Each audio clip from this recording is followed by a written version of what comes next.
Sebetulnya tanpa memakai antena eksternal pun board ini sudah mempunyai antena bawaan sebesar 2,5 dB.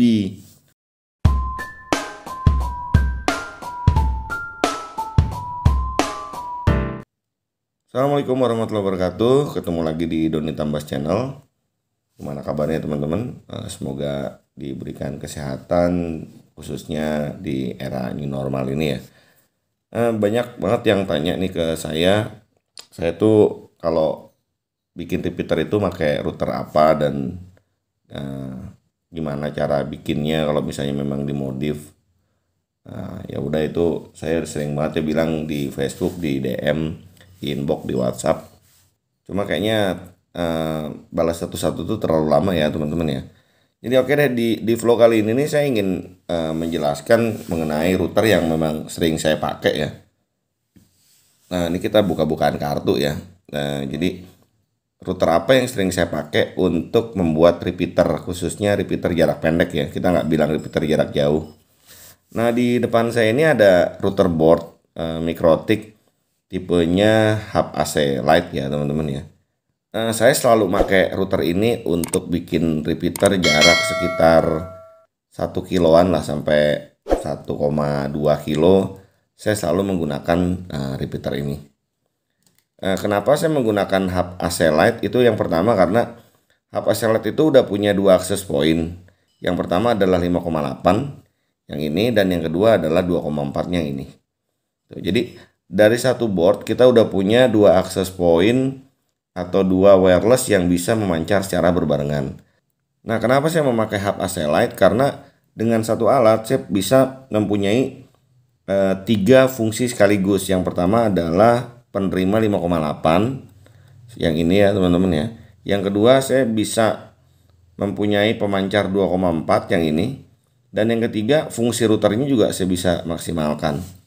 Saya nggak harus beli banyak alat untuk membuat satu repeater. Saya cukup beli satu alat, itu bisa difungsikan sebagai tiga fungsi sekaligus gitu ya teman-teman. Yang pertama adalah penerima dengan frekuensi 5,8, yang kedua adalah pemancar dengan frekuensi 2,4, dan yang ketiga adalah dari router boardnya ini sendiri gitu loh. Oke, sekarang kita jelasin ya. Di Hub AC Lite ini dia punya satu antena SISO di sini ya. Frekuensinya 5,8. Jadi kalau teman-teman buka nih Hub AC Lite ini, di sini ada satu konektor, dia UFL. Ini udah rusak nih konektornya, saya belinya udah jelek nih ya. Ini SISO dengan frekuensinya 5,8. Ini harusnya di sini ada antena ya teman-teman ya. Jadi dia masuk ke sini dan ini ada antena aslinya gitu. Dan yang kedua sebelah kirinya kalau dari saya ini adalah wireless 2,4 ini, dan ini udah MIMO.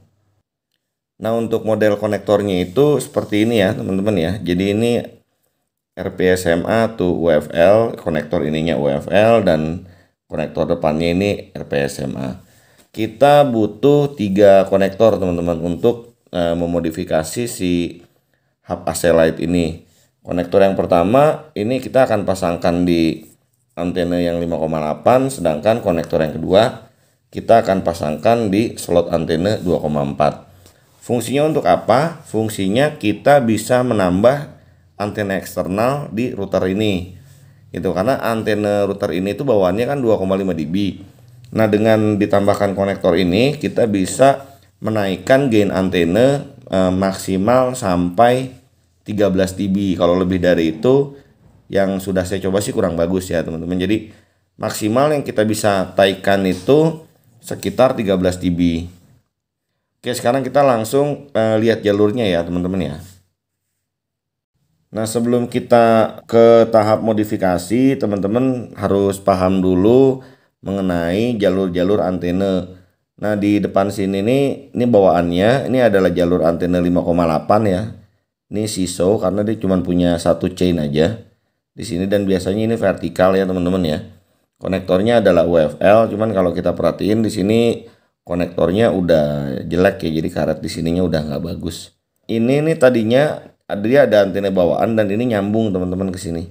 Jadi dia model antenanya short. Nah, langkah pertama yang kita lakukan untuk memodifikasi adalah kita copot dulu antena ini. Teman-teman bisa menggunakan solder ya. Di sini kita copot dulu. Setelah seperti ini, kita langsung pasang konektornya di sini. Gitu. Di slot UFL-nya ini.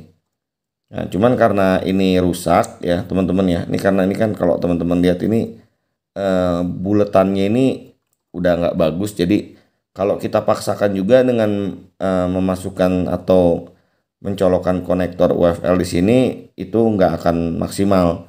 Dia nggak akan sampai nantinya. Jadi satu-satunya cara adalah kita membuat jalur sendiri atau membuat jalur eksternal tanpa menggunakan konektor. Caranya kita ukur dulu teman-teman. Jadi kita ukur dulu dengan menggunakan multitester jalur antena yang ada di sini. Oke, langkah pertama adalah kita ukur dulu jalur antenanya ya teman-teman ya.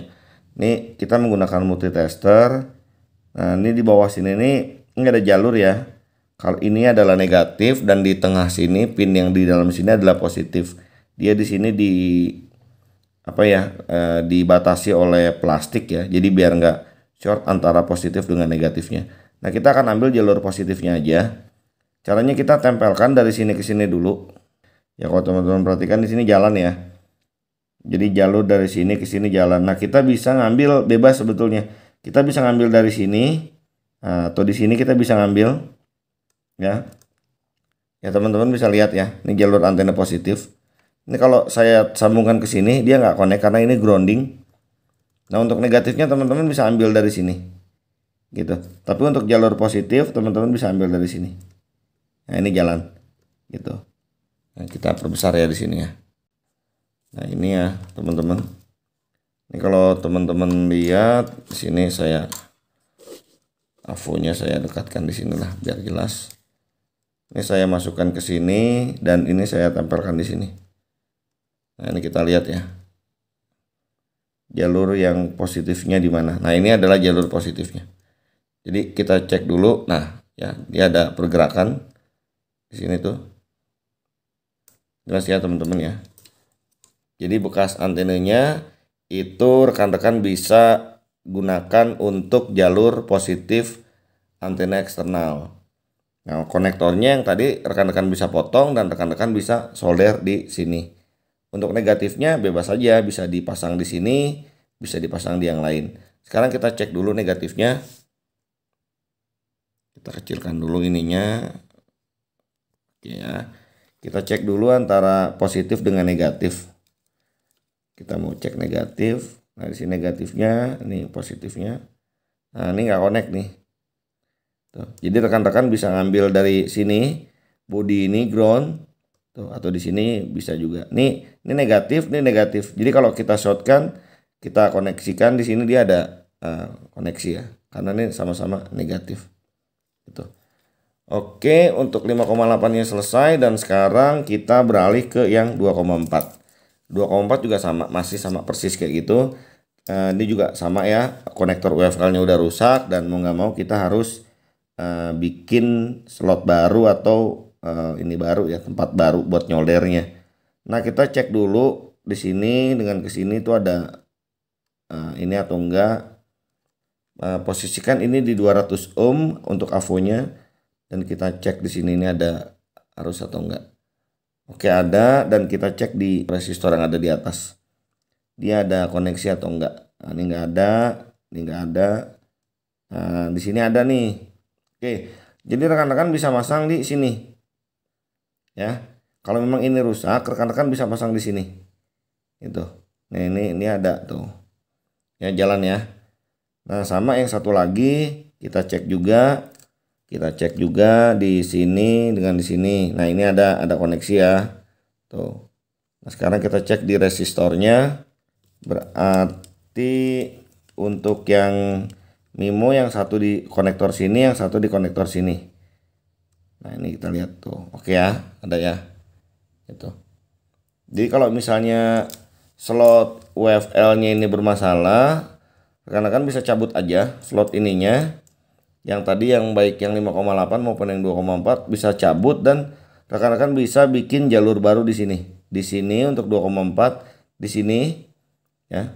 Atau yang tadi 5,8 di tempat yang tadi.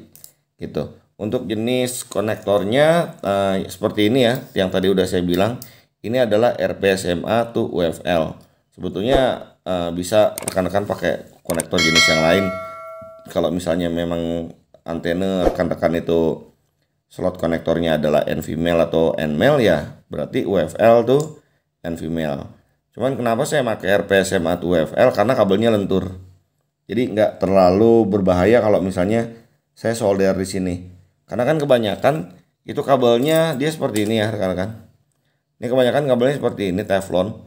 Ini keras banget gitu, keras banget. Jadi kalau disolder itu resiko jalur-jalur kecilnya patah. Nah ini yang sering terjadi gitu. Saat disolder ke board, dibengkokin jalurnya patah, antenanya nggak connect, nyalahin ke antena. Katanya antenanya nggak bagus, padahal belum dicek jalurnya dari sini ke antenanya connect atau enggak. Kebanyakan yang udah saat mereka pasang, mereka hanya cek jalur masuk dari sini ke jalur konektornya aja. Saat dipasang antena mereka nggak cek lagi, nggak make sure lagi, sehingga saat ditekuk sering banget yang saya temuin ini jalur-jalur di sini di papan PCB itu terangkat. Kenapa terangkatnya? Yang pertama karena permukaan atau kontur kabelnya terlalu keras. Yang kedua, biasanya kalau kabel keras itu solderannya juga benar-benar panas. Akhirnya karena saking panasnya, lapisan tembaga yang nempel di PCB ini ngangkat gitu loh rekan-rekan. Nah ini yang bikin banyakan gagal. Oke ya, jelas ya. Jadi gitu untuk memodifikasi router hub light AC. Nah router ini emang biasa saya pakai, saya udah pakai belasan kali router ini untuk bikin repeater jarak 300 meter sampai 1,2 kilo.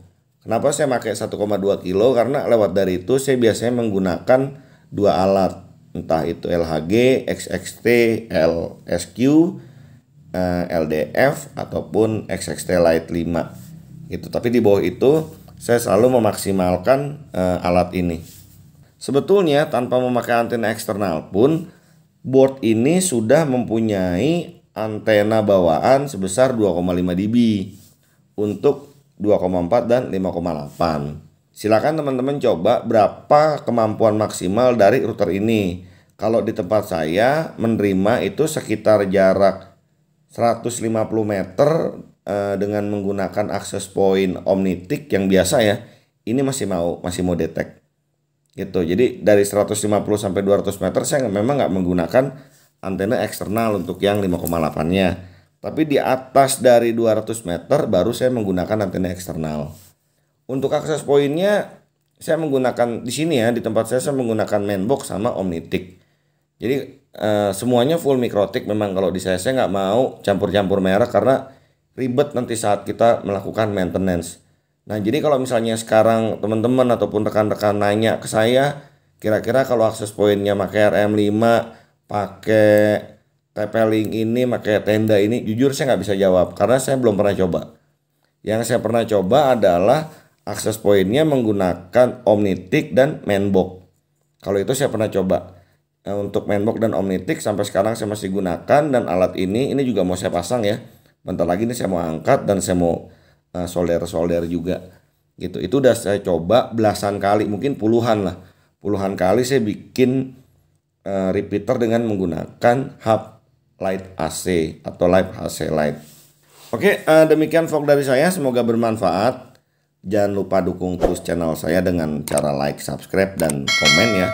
Share juga video ini ke sosial media kalian agar teman-teman yang lain juga dapat mendapatkan manfaat dari video ini. Tetap berkarya, tetap semangat. Selalu jauhi narkoba dan jangan cuci baju di wastafel. Akhir kata, saya Doni Tambas undur diri. Assalamualaikum warahmatullahi wabarakatuh. Adios.